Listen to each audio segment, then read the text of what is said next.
ফের ভিন রাজ্যে পরিযায়ী শ্রমিকের মৃত্যু। এবার ঘটনাস্থল অরুণাচল প্রদেশ। মৃতের নাম হিমঙ্কর পাল, কোচবিহারের শীতলকুচির বাসিন্দা। তিনি বাড়ি ফিরছিলেন, সেই সময় এই ঘটনা ঘটে বলে পরিবারের সূত্রে দাবি। ফেরার পথে অসমে গাড়ি চালকের সঙ্গে বিবাদ হয়। গতকাল গন্ডগোলের পর থেকে খোঁজ মিলছিল না বলে দাবি পরিবারের। আজ সকালে অসমের গোয়ালপুরে রেল লাইনের ধারে উদ্ধার মৃতদেহ। আমার ছেলে আজকে 8-10 বছর থেকে অরুণাচলে যাওয়া আসা করে, মানে পরিযায়ী শ্রমিক কাজ, মানে কর্ম করার জন্য, কাজ করার জন্য। তো গত পরশু দিন যায়, কালকেও বাড়িতে ফিরে আসে, কাজ না পাওয়াতে বাড়িতে ফিরে আসে। আসার পথে বাসে ওঠে, বাড়িতে আসার জন্য বাসে ওঠে। ফোন করার পর আমার ছেলে বলতেছে ড্রাইভারের সঙ্গে আমার কোনো একটা পিছনে হামলা হয়েছে, ড্রাইভার আমাকে খুব মারধর করছে, ড্রাইভার আমাকে গলা টিপে ধরছে, গলা টিপে ধরতে মাথায় বাড়ি মারছে। আমার ধারণা কোনো একটা বিষয় নিয়ে এরকম হামলা হয়ে আমার ছেলেকে মেরে, বাঙালি বলে মেরে আমার ছেলেকে লাইনের ধারে ফেলে দিয়েছে। ফের বেলাগাম তৃণমূল নেতা। বিজেপি নেতাদের ছাল চামড়া তুলে নেওয়ার হুঁশিয়ারি প্রকাশ্য মঞ্চ থেকে দিচ্ছেন পূর্ব বর্ধমানের তৃণমূল নেতা। পূর্ব বর্ধমানের জেলা তৃণমূলের সাধারণ সম্পাদক প্রকাশ্য মঞ্চ থেকে এই হুঁশিয়ারি দিয়ে বলছেন, এসআইআর এ সংখ্যালঘু সম্প্রদায় বা আদিবাসীর নাম বাদ গেলে কমিশনকে বলবো না, নাম বাদ গেলে বিজেপি নেতাদের পিটিয়ে ছাল চামড়া তুলে দেব। বর্ধমান 1 নম্বর ব্লক তৃণমূল কংগ্রেসের সম্মেলনে এই হুঁশিয়ারি তৃণমূল নেতার।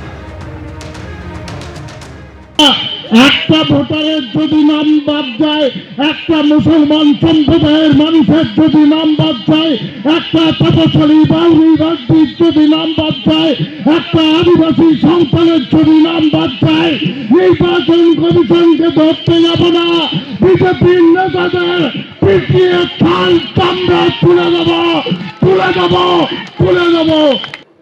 তার এই যে কুৎসিত ভাষায় কথা বলা, এটা মানে তৃণমূলের কাছে অনৈতিক কিছু নয়। যে যত এরকম ভাষায় কথা বলবে, অনুব্রত মণ্ডল পুলিশের মা স্ত্রী তুলিয়ে যেভাবে গালিগালাজ করেছে, তাতে তাদের প্রমোশন হয়।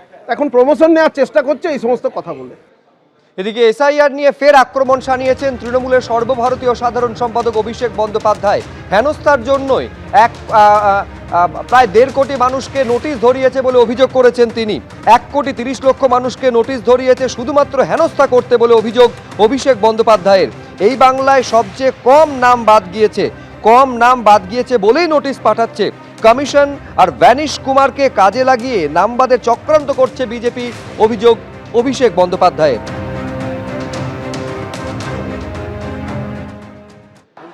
1,30,000 মানুষকে খালি বাংলায় আমাদের হেনস্থা করার জন্য নোটিশ পাঠিয়েছে।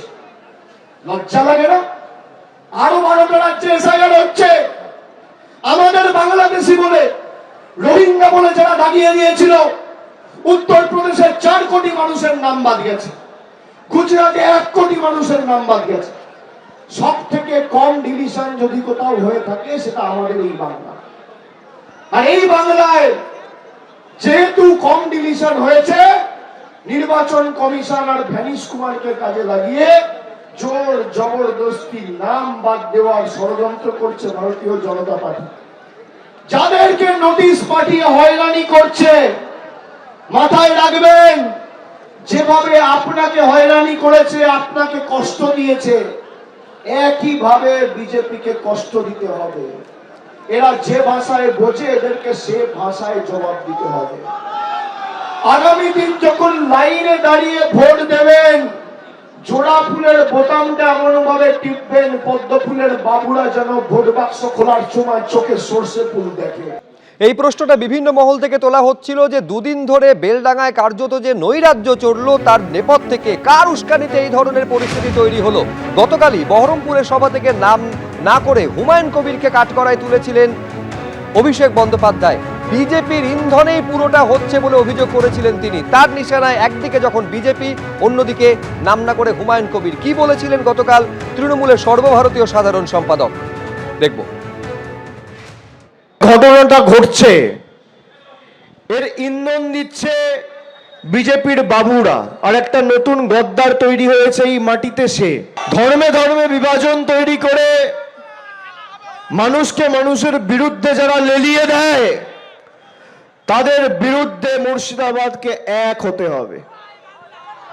মুর্শিদাবাদে কোন রকম ভাবে কোনো বুথে যদি কেউ বিজেপির বিভাজনের রাজনীতির বিষ বপন করে বিভাজন তৈরি করতে পারে, তাহলে মুর্শিদাবাদ দুর্বল হবে আর বিজেপি শক্তিশালী হবে। গতকাল বেলডাঙ্গায় যা হয়েছে, কারোর কোনো প্ররোচনায় কেউ পা দেবে না। কালকেও একটা সংবাদ মাধ্যমের এক প্রতিনিধির উপর আক্রমণ হয়েছে, আজকেও হয়েছে। আমি দলীয়ভাবে প্রশাসনের কাছে অনুরোধ করব, এর বিরুদ্ধে যারা দায়ী তার বিরুদ্ধে আপনারা ব্যবস্থা নেবেন। এই ঘটনাকে তৃণমূল কংগ্রেসের কেউ সমর্থন করে না, কিন্তু আমাদের সংযত থাকতে হবে। কেউ একটা উস্কে দিল, তার কথা শুনে যদি আইন নিজের হাতে তুলে নি, তাহলে আখেরে লাভ কিন্তু বিজেপির। আজকে যারা বাবরি মসজিদ নিয়ে রাজনীতি করছে, 2019 সালে সেই বিজেপির প্রার্থী ছিল, হ্যাঁ কি না? হ্যাঁ কি না? বিজেপির সাথে কার যোগাযোগ? কার যোগাযোগ?